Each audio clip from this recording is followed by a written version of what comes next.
Today we're talking about purpose in parenting, and I've affectionately called this message, how to raise scoundrels, and you'll understand that why in just a moment. But I agree with comedian Jim Gaffigan, not on much, but on this one.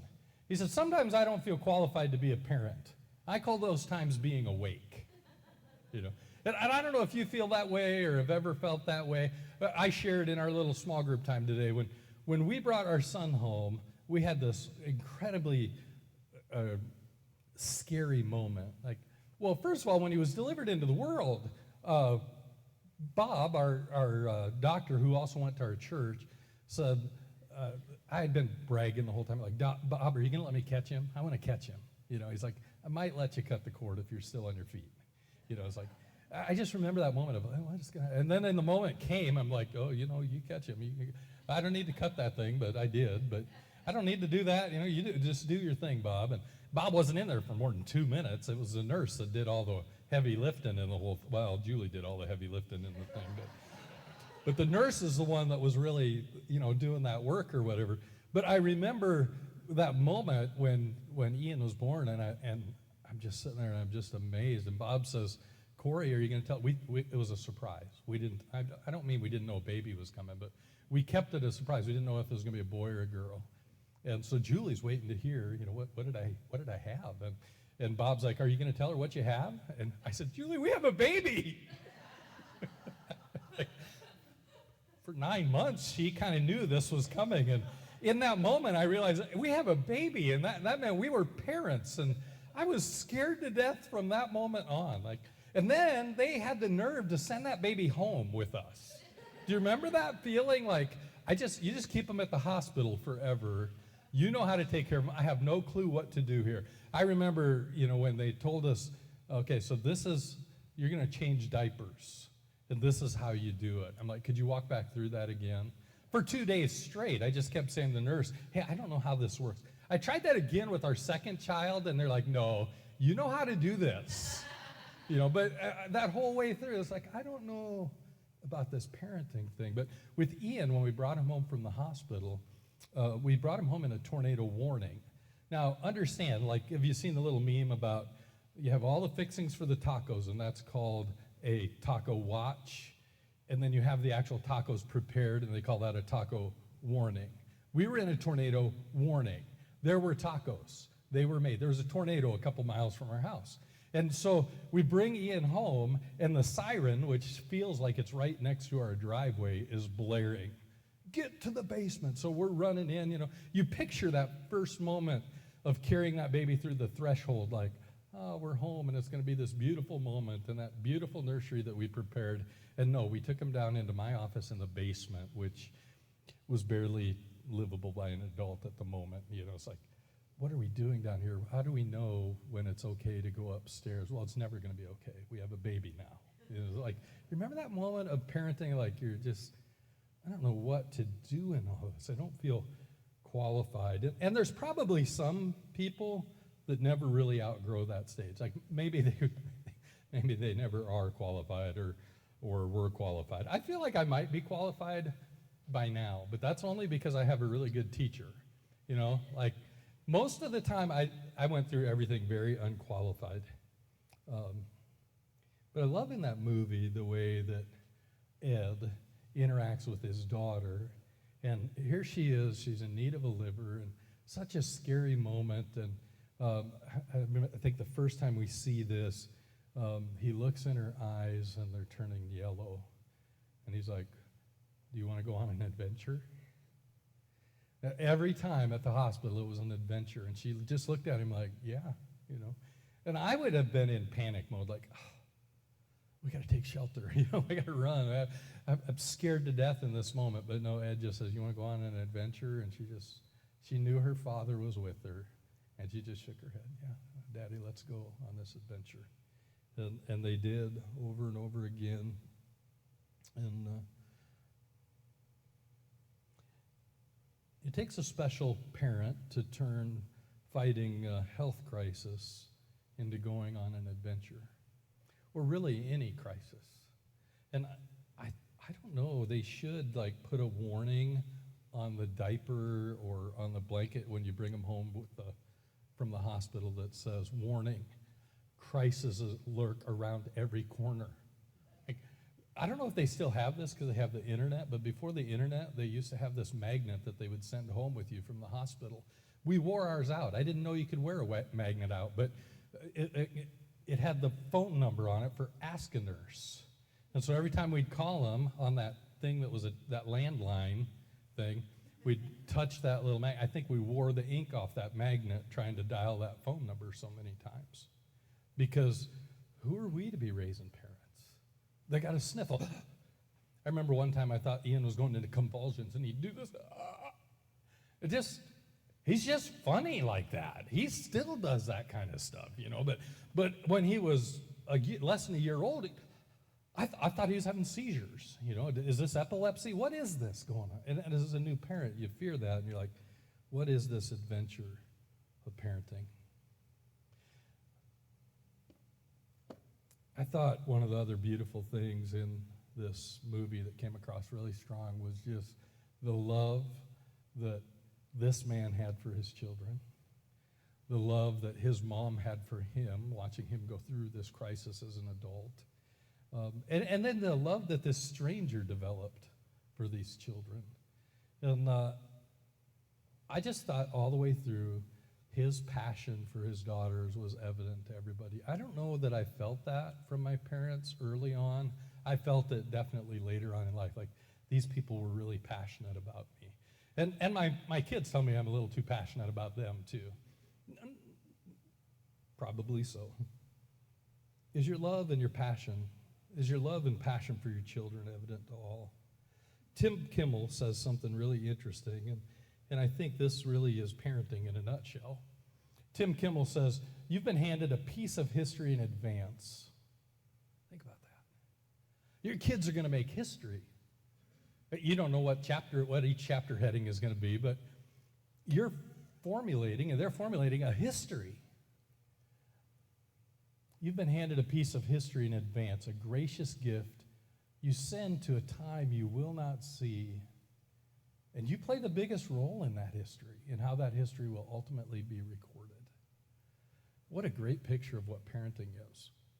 I looked up parenting in the dictionary, not when I became a parent. That would have been a good time to do it, but I looked it up yesterday. Because here's the thing, not yesterday, but earlier this week. Here's the thing, I want to use parent as a verb today. And I was like, I don't know if parent is really a verb. Is parent a verb? Like, yes.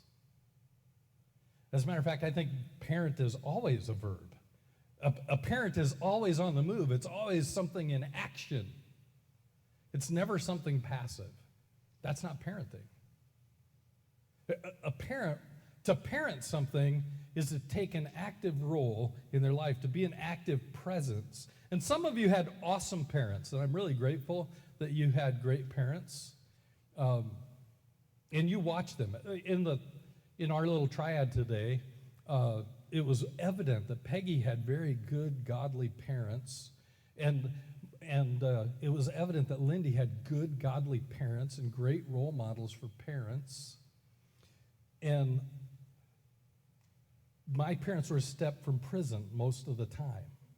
And I usually was the one sending them that close to prison. Like, just trying to figure out how to parent, well, basically this. You know, how do you parent scoundrels? How do you raise scoundrels? In our story today, you're gonna see what others of us that didn't have good godly parents early on in our childhood, how the rest of us lived. In today's story, we get to learn from the negative aspects of the parent and the positive aspects both. We kind of see both parts of this in these first 3 chapters of Samuel. I know some of you are like, why are you preaching on parenting? I haven't parented for a very long time. Well, I'm not so sure I think you've probably learned this by now, but once you're a parent, it doesn't go away. You continue to parent all the way through. That doesn't mean you parent well all the way through, but a parent becomes a grandparent who, guess what, is a parent to the parent. And some of you are lucky enough to be parents to the parents of the parents. You know, your great-grandparents. That's an amazing thing. So I think this message is still relevant to you. And here's the thing. If you parented the way that Eli parented today, I hope you'll just learn from him. Not Eli Charles. You're not a parent yet that I know of. But Eli, we're going to talk about Eli today and a couple of his kids. And dude, that guy was not a great parent. And it showed up in he was a priest. He was a religious guy, but he just wasn't a great parent. And you're going to discover that. He raised scoundrels, but he didn't fix the scoundrels. 1 Samuel 2:12 says it this way. Eli's sons were scoundrels. They had no regard for the Lord. And when I read that, I thought, scoundrels? I don't remember seeing the word scoundrel in the Bible. What is the Hebrew word for the word scoundrel? Is this a bad translation, a good translation? And so I looked it up, and I tried some of the other translations, and some of the other translations use words like this. Eli's sons were worthless. Turns out that's the Hebrew. The Hebrew for scoundrel is worthless. One translation said wicked. It's not really the word for wicked, but it is kind of the description of what this is. And it turns out that scoundrel is probably a pretty good translation for this word. And it turns out to be a word that gets used several times in the book of Samuel. Scoundrel seems to be a little bit of a mini theme in this book. And so for those of you that love to do word studies, do a word study on scoundrels. And you'll discover that Eli's sons were scoundrels. And we're like, what's a scoundrel? I got to look that up. I've never heard that word before. Well, I had to look it up too, and we'll get there. But here's the bottom line about Eli and his kids. His kids were worthless, basically wicked boys. And we'll get to that story, but to get to that story, we got to get through this one first. The book of Samuel is about somebody, this is going to surprise you, but it's about a guy by the name of Samuel. Yeah. This whole book is about Samuel, and yet there's this little rabbit trail we're going to chase today about Eli and his kids. And part of that is because Eli essentially raises Samuel. Not because Eli was Samuel's father, but because Eli was a priest, and when Samuel's parents weren't parents yet, his mom was praying for a child. And as she was praying, she made a vow saying, Lord Almighty, if you will only look on your servant's misery and remember me and not forget your servant, but give her a son, then I will give him to the Lord for all the days of his life. What a beautiful prayer, right? Lord, all I want is a child. I mean, even if all I do is have the child and give him to you to raise, whatever, just give me a child. And finally he does. God gives her a child. This woman gets a child. And she basically, after she weans him, she takes him and gives him to the Lord. And so Eli becomes like a father figure to Samuel.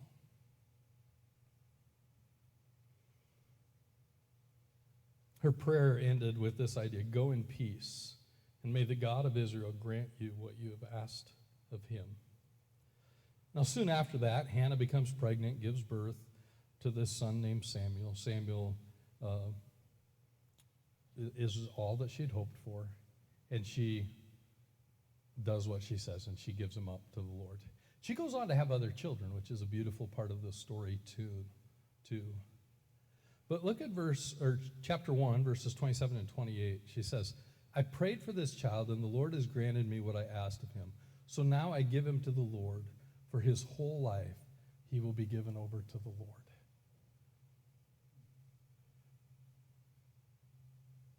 I don't know if I could do that. Like, I think giving up a baby has got to be really a difficult thing, even though you've made a promise, you've made the commitment. Like, I understand why these women who do carry their pregnancies to term and are ready to give up a child for adoption have second thoughts about it. Like, how do you do that? And it's a beautiful gift to give a child life, to choose life and to give that baby to somebody who can raise that baby. That's a beautiful gift to give somebody, but it's so hard to do that. And that's essentially what Hannah does here. And she doesn't just dedicate him to the Lord, she keeps her promises and literally gives him to the Lord. It's a privilege, it's a blessing if God allows you to be able to have a child or to adopt a child or to pour into a niece or a nephew or a grandchild or a neighbor. It's a beautiful opportunity.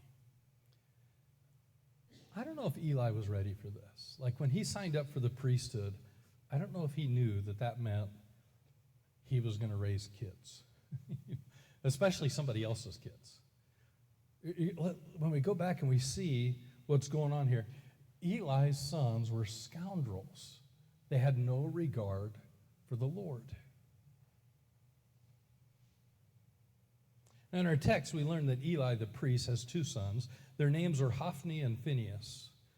We could call them Scoundrel 1 and Scoundrel 2. That might be easier than saying Hophni and Phinehas. And by the way, mothers, if you're thinking of, or if you have children or grandchildren thinking of naming a baby, avoid Hophni and Phinehas.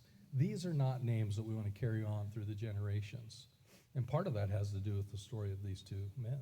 Probably the reason you haven't heard of too many people with those names. In chapter 2, verse 17, we get a description of,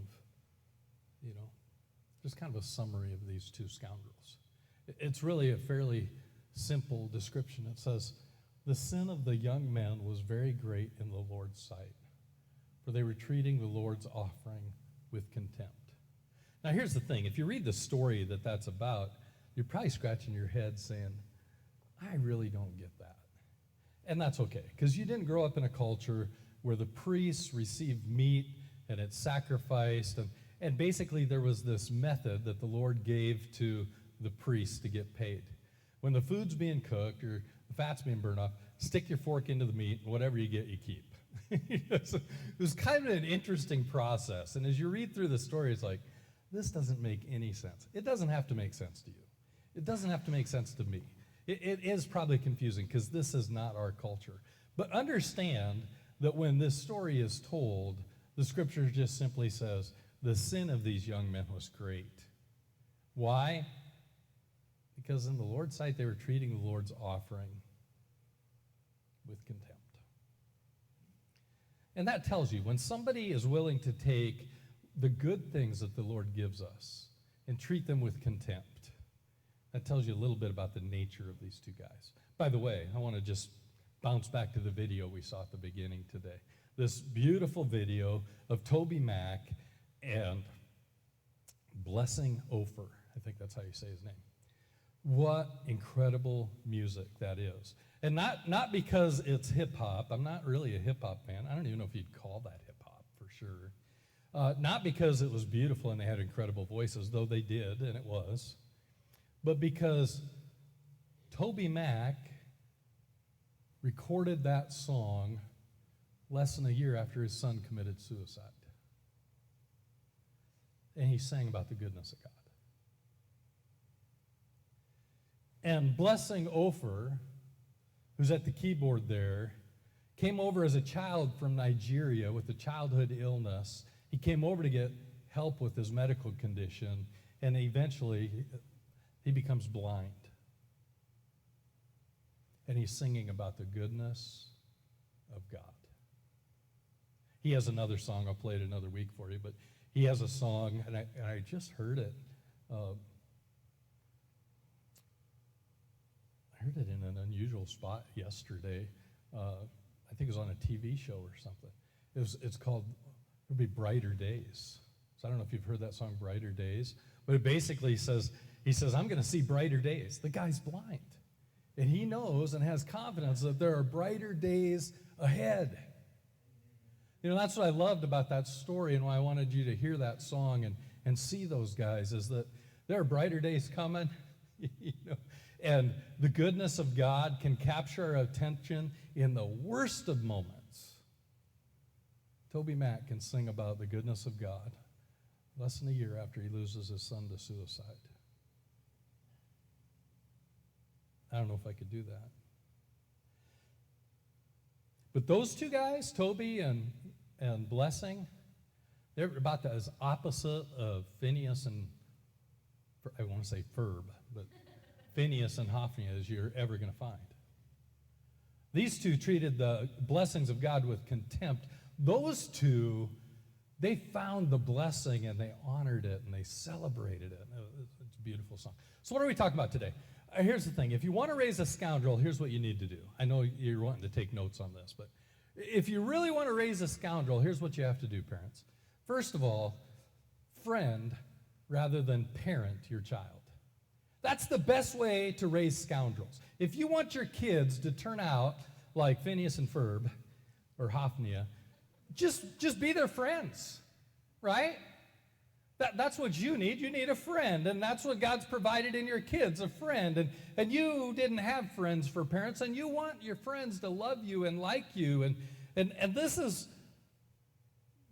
not parenting. But if you want to raise scoundrels, if you want two guys, if you want your kids to turn out like these two, just be their friends. Don't parent them. Parents do something completely different. Like the very first rule in parenting is simply this: you must be present to win, right? You must be present to win. And here's the thing about Hophni and Phineas. They were hanging with Dad every day for decades. They grew up. Their daddy was the priest in the temple, and they went. Their daddy served as a priest in the temple for over 4 decades, for 40 years. This guy was a leader in Israel, and he was a leader. He was a religious leader at that. He was the one making the sacrifices for all of the people, and they got to experience that even as a kid, and that's one of the things that they did that was detestable. As younger men, they took advantage of the sacrificial system, and they didn't do it the way that it was supposed to be done, and they treated God's gifts with contempt. You can read that in chapter 2. But the bottom line is, Eli doesn't notice. It's not until he's way later in life that he notices what his boys have been up to. If you want to raise scoundrels, just don't be present. Don't be around. And then when there's trouble, just be a friend. Be somebody that just, laughs and says, attaboy. Boys will be boys. Attaboy.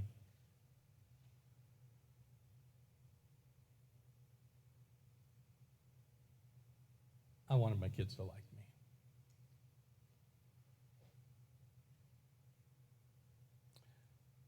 I was fortunate that my kids also respected me.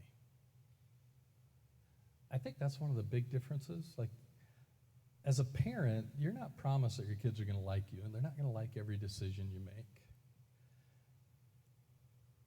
But when you act like a parent instead of just a friend, they start to respect who you are and what you do.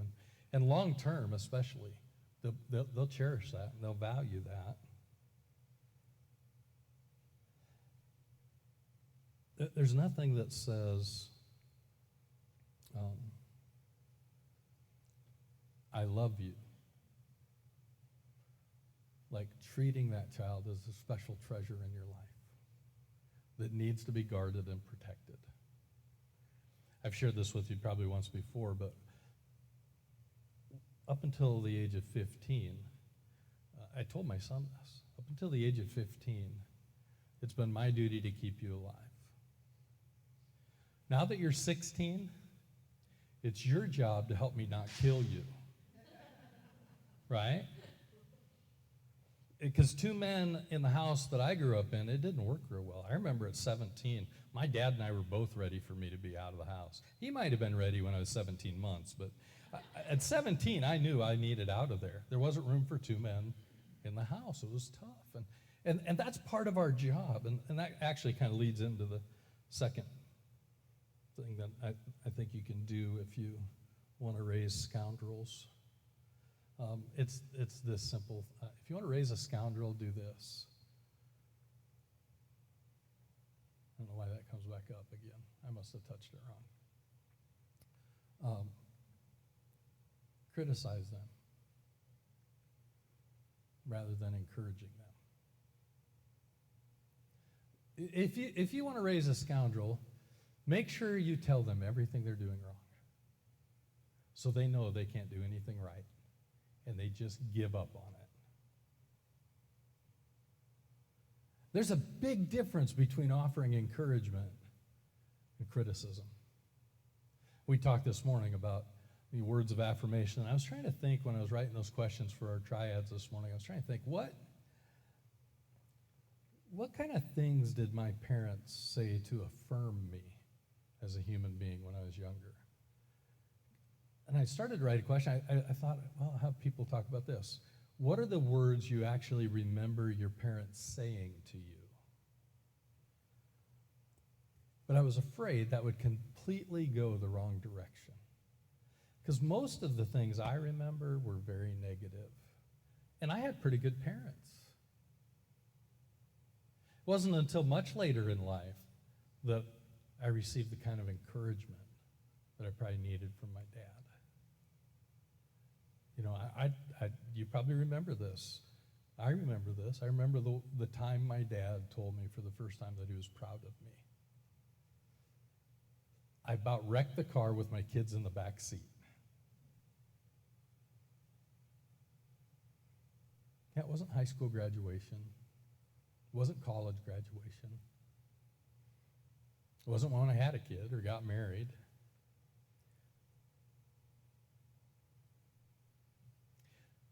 He loved me. He was proud of me. He told other people all the time he was proud of me, but I don't remember that. My oldest brother, Lee, the firstborn that was more like Dad than any of us, we were talking about this about a year ago after Dad had passed. And he said, I don't remember Dad ever being proud of me. When he was at college, all I heard about was how good my big brother was.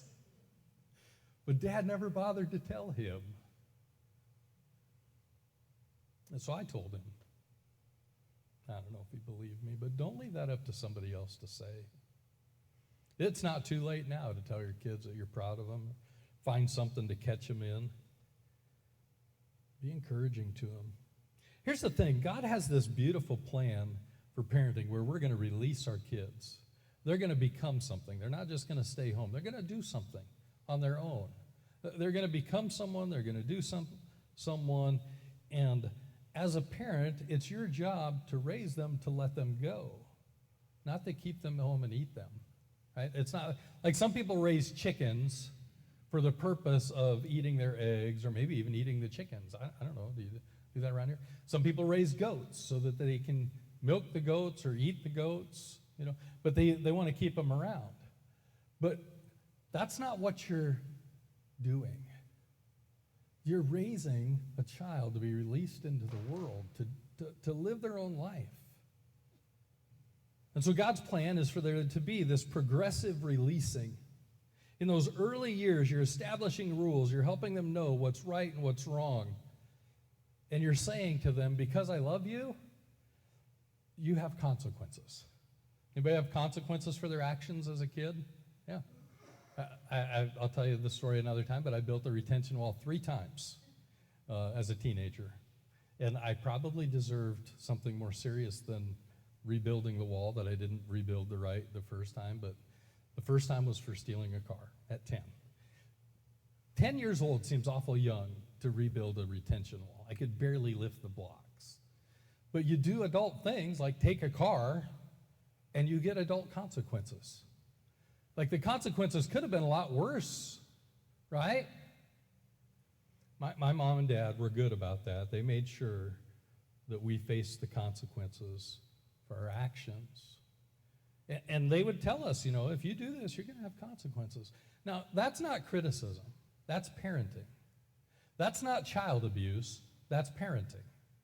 To say there are consequences for your actions. I love you enough to do that. I had friends who had no consequences for their actions until they were adults and it went on their permanent record, right? Because someday you find out there are consequences for your actions. Even if your parents don't show you, the law will show you later on there are consequences for these things. It shows up in a lot of different ways. So the parent who balances love and discipline without compromising is more likely to raise well-adjusted kids.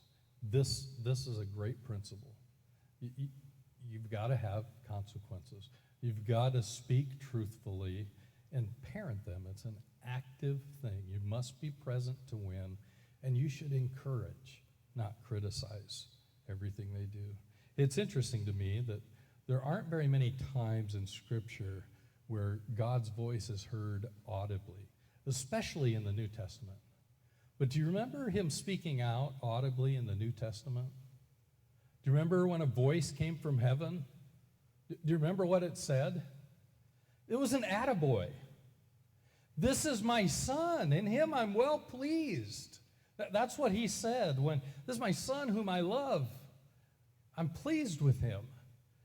I'll tell you what, fathers, if your kids don't know anything else, make sure they know that. I was really grateful to the church that I had a chance to go back and be present with my dad when he was passing. And I had one thing I wanted to tell him in person that I didn't remember telling him.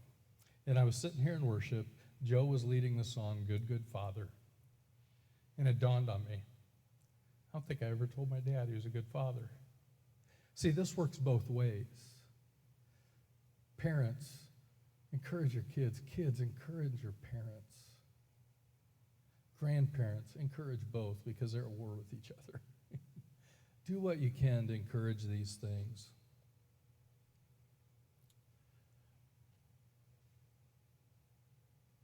Dave Stone, I guess I didn't give him credit for this, but he said this. He said there,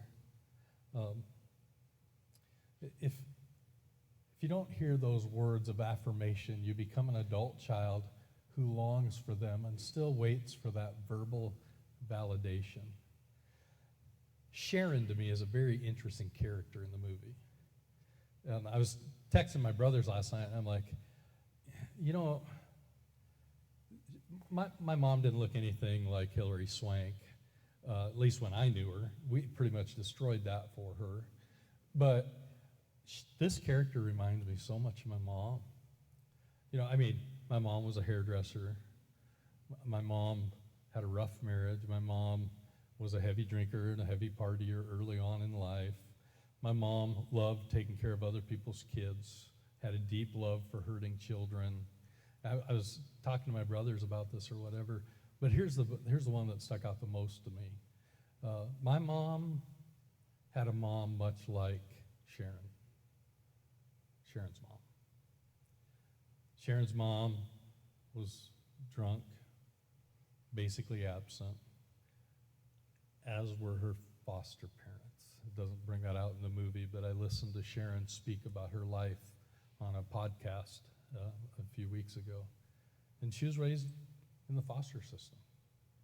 And she was grateful, but she didn't have great foster parents.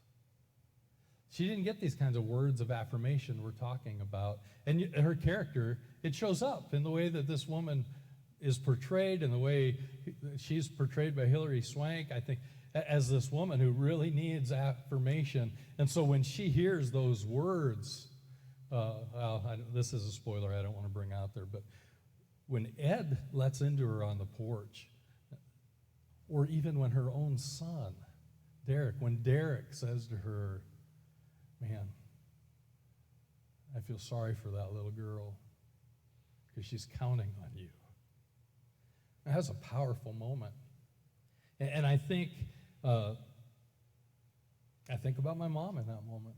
Maybe you think about somebody. Maybe you think about yourself and your parenting. And they were counting on me, and I let them down.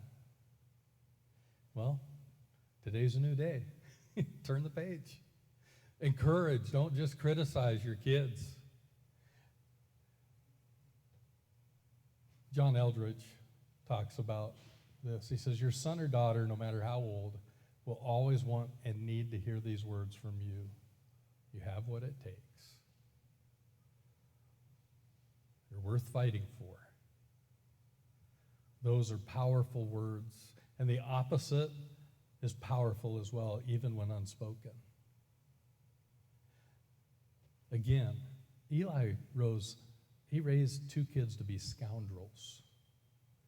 And I told you that some translations interpret that as worthless human beings.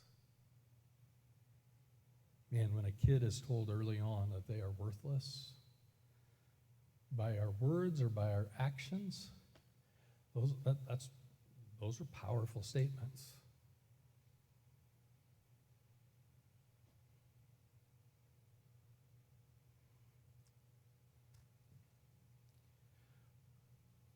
Here's a third one. If you want to raise scoundrels, release them without direction. Release your kids without direction. I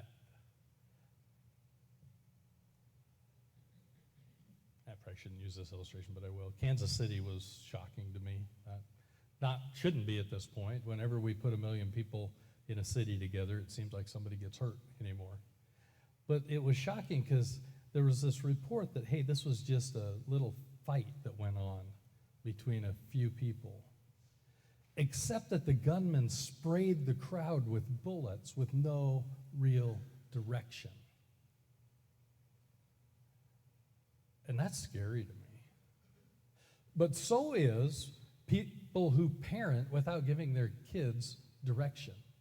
I grew up with these kids. Mike Murray had a Jeep. He had a Jeep Wrangler with the top off before they had the cool style they have now. Maybe it was a CJ7. He had this Jeep in middle school. He was driving to school in middle school. This is not a kid that I would have trusted to, carry my books for me, or I would not have lent the kid $5 because I wouldn't have trusted the kid. And his parents gave him a vehicle at 13, and at 14, he started driving back and forth to school in it. And at 14 and a half, we took that Jeep and we lifted it up and put it between the fence at the football field and a telephone pole so he couldn't back it out. That was one of my favorite moments, seeing this kid who was just spoiled to death, trying to figure out and have to call his dad and say, how am I going to get this Jeep out of here? But that's another story, another time. I was a bad boy as a kid. I was not a good man. But I remember Mike, just so many different things. And by the time we hit high school, which I think he finished, we had a cast party after a play one time. We went to Mike's house for this thing. Massive mansion, beautiful place. There were like 40 or 50 of us from the cast that were there. Not a single adult in sight. Not a single adult in sight. Not a single adult in sight. I don't remember ever meeting Mike's parents. I don't remember them coming to any of the games. I don't remember them being at any of the plays or any of the musicals or any of the stuff he did or he was in. And I don't know what happened to Mike. I kind of know what happened, but it wasn't good. Nor was it a surprise. Because he was parented without any direction. He was released without direction. And when you do that, you're raising a scoundrel. And we see that in this story if we go back and we start to read in 1 Samuel chapter 2 again. Now Eli, who was very old, okay? So he's been around a while. His kids are probably, they may not be very old, but they're probably old.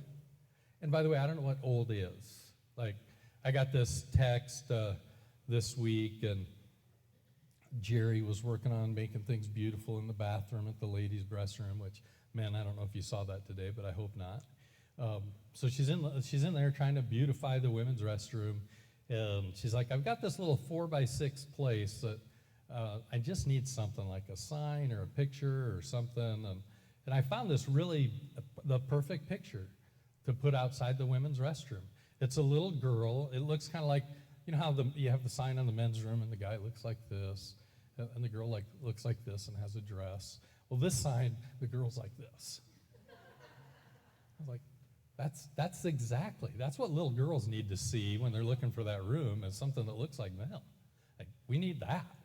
And I texted it, and one of the ladies, because this was like a group text, one of the ladies says, I don't know if our older ladies would appreciate that. I don't know if our old ladies will appreciate that. I think that's what she said. I said, that's why I sent it to you. I didn't send it to the old ladies or whatever. We don't have old ladies in our church. I don't know how old Eli was, but in Scripture he was very old, and so his kids were old. So they had been released. And they had lived their lives, and they had been on mission, so to speak. They were priests in the temple, but they were still scoundrels. Now, Eli, who was very old, heard about everything his sons were doing to all Israel and how they slept with the women who served at the entrance to the tent of meeting. Do you get it? These women volunteered to serve, and they were out at front of the church welcoming everybody in, and the priests were saying, hey, come sleep with me. Now, that would never happen at a church, would it? Those are scoundrels. But here's the shocking, that's shocking to me, that somebody would come to worship and go through that type of abuse. That's shocking every time I hear about it. But you know what's worse and more shocking to me? Eli had no clue this was happening. He didn't even recognize that he was raising scoundrels, I don't think. So he said to them, why do you do such things? I hear from all the people about these wicked deeds of yours. He wasn't present. He had no idea what he had been raising his kids to become. And then they became something that brought nothing but shame to him and his wife. It really is a sad, sad part of the story. I think we can learn from it, though. Release your kids and give them some direction. Craig Rochelle said this, if you don't want your children to turn out like everyone else's kids, then you'll need to raise them differently than everyone else. Isn't that a beautiful picture? Beautiful statement. A lot of us are like, I don't want my kids to be any different than anybody else. No, I want them to stand out. But I'm going to raise them just like every other kid. I happen to know we have some pretty cool parents and some good kids in the area. I've been having coffee with a couple of our high school kids on a pretty regular basis with Eli and Kieran. And the other day, I was like, we were talking about something, and I told Kieran, okay, I'll just message you or send me a message. And she's like, I don't know if I'll have enough minutes left on my phone at that point in time because I only get X number of minutes on my screen, and I got to use this much for homework and this much for my dance recital practice and this much for, and I'm like, you have parents. They give you direction. They give you guidance.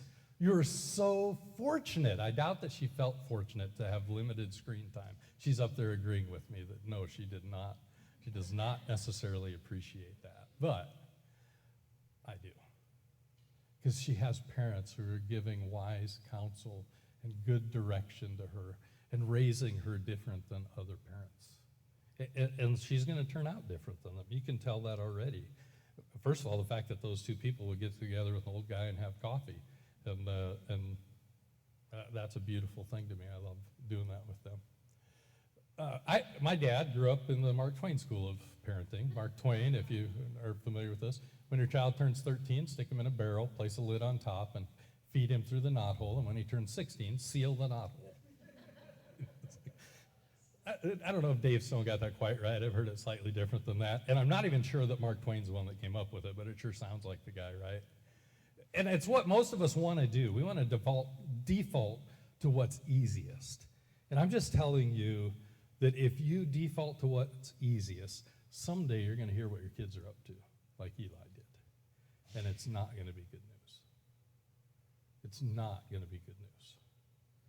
But if that's what you want, if you want to raise kids that way, just by all means, just release them without any direction.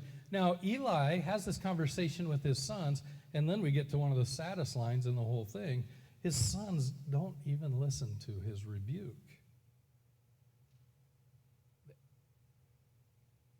It's not like this life-changing moment.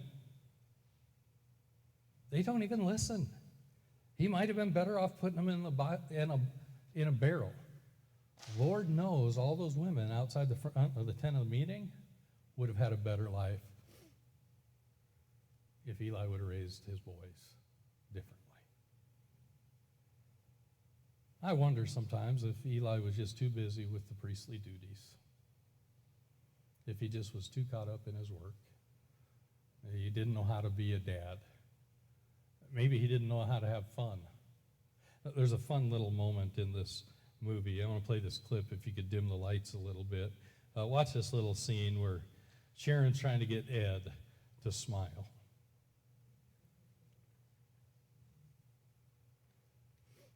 Girls, you got a camera? Smile. Smile.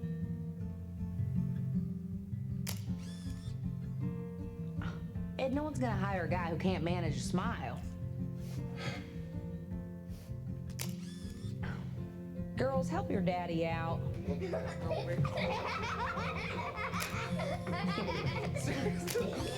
better.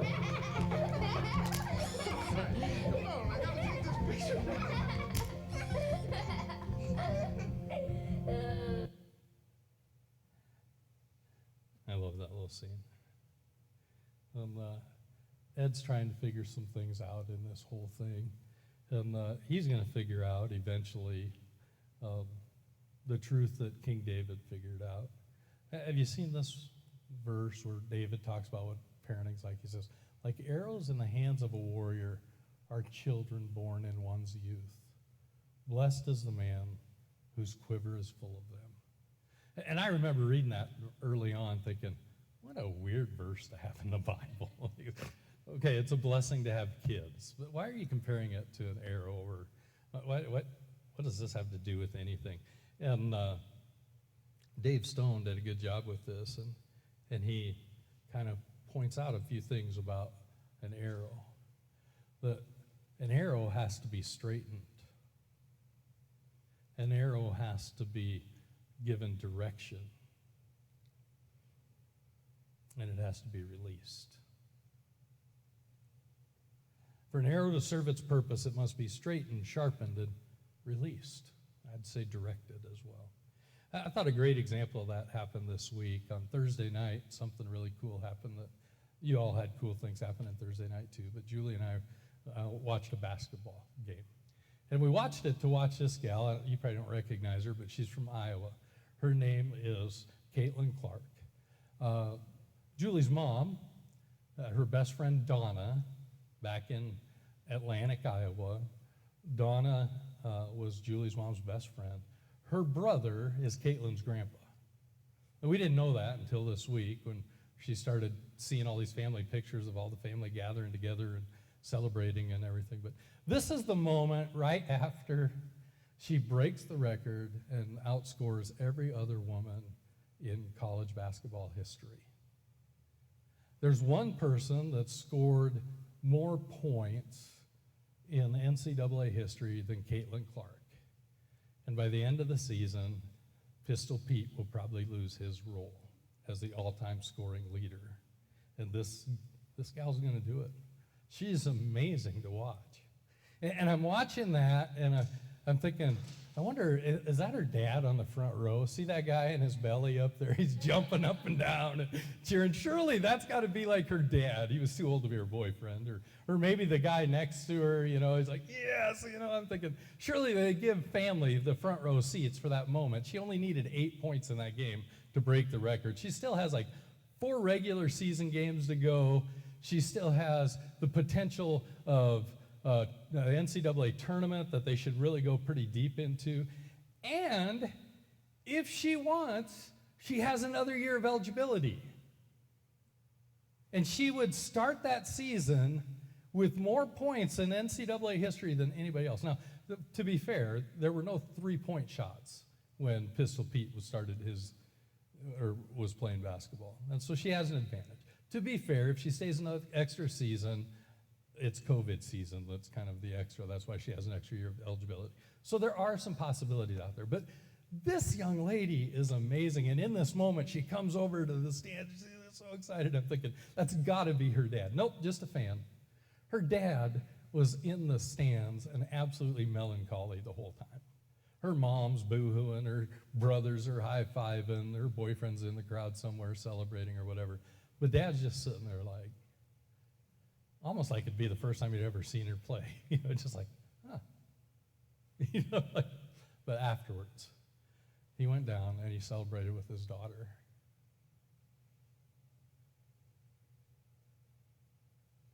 Dave Stone says an arrow can never fulfill its purpose if you don't let it go.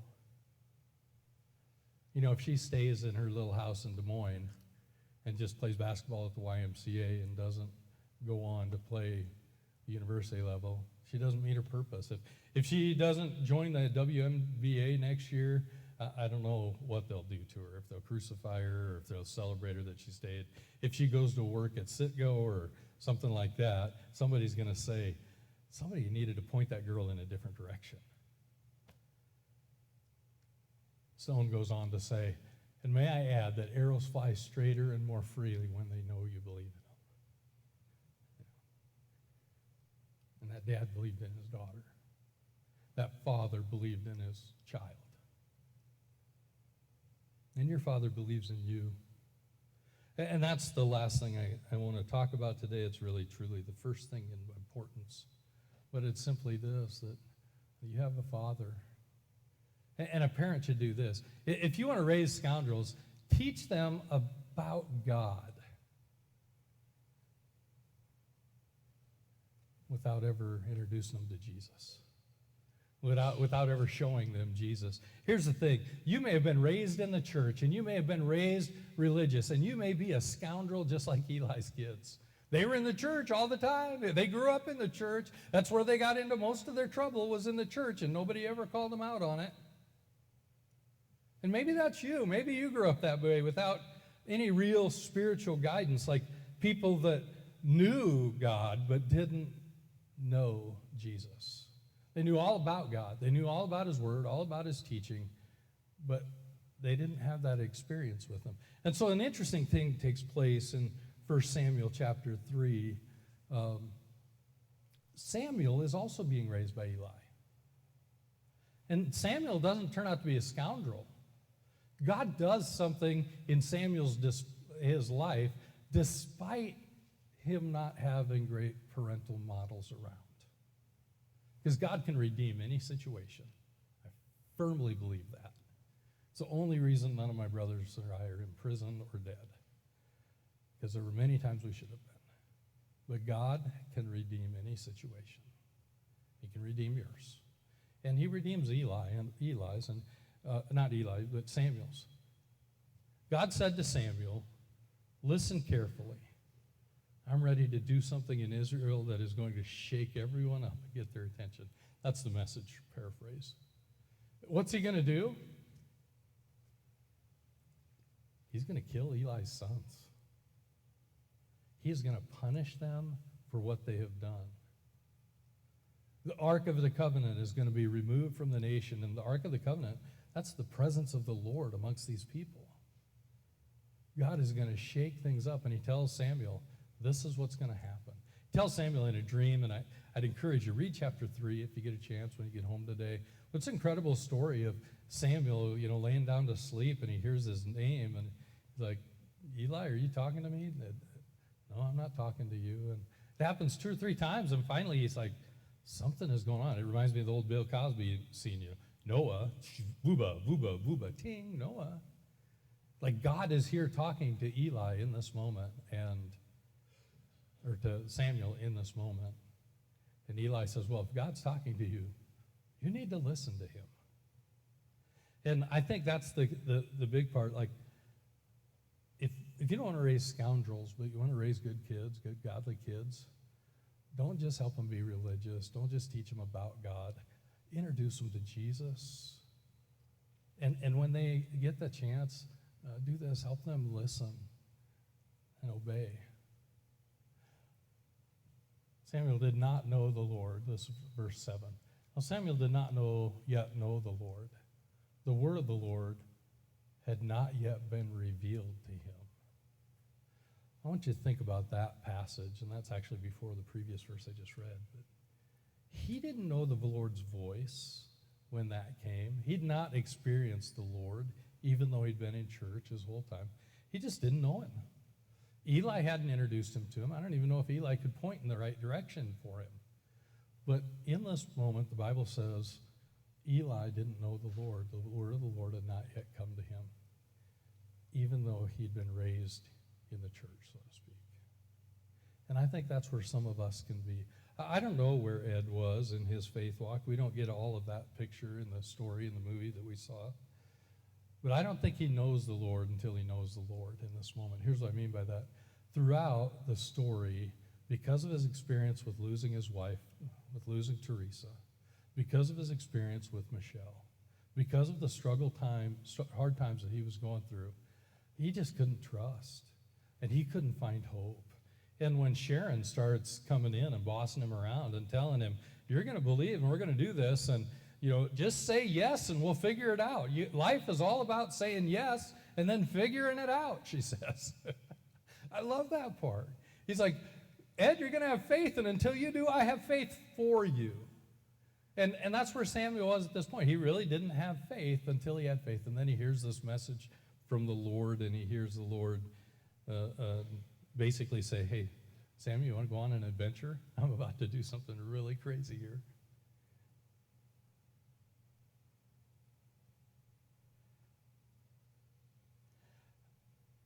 We need to land this plane. If you teach your child to listen for God's voice and how to know God's will, God might use your child to shake things up. For the church, for a community, maybe just for your family. He can do something pretty extraordinary with people who will listen and obey. And I guess that's really what this series has been about. I like this, the way this story unfolds. The boy Samuel ministered before the Lord under Eli. That's where he was. He was in a position serving. And ironically, he was serving the Lord before he ever really knew the Lord, before the word of the Lord came to him. And if you're like, I just don't hear that voice, I don't know what to do, well, do this. Just do what you know the Lord wants you to do. And you're like, I don't know what that is. Well, start to do it. Say yes to the Lord. Trust him with it. And you'll begin to understand and follow what the Lord's trying to do with your life. I like this little letter of 3 John.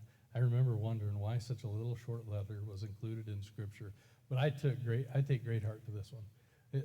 In this little personal letter, it says, I have no greater joy than to hear that my children are walking in the truth.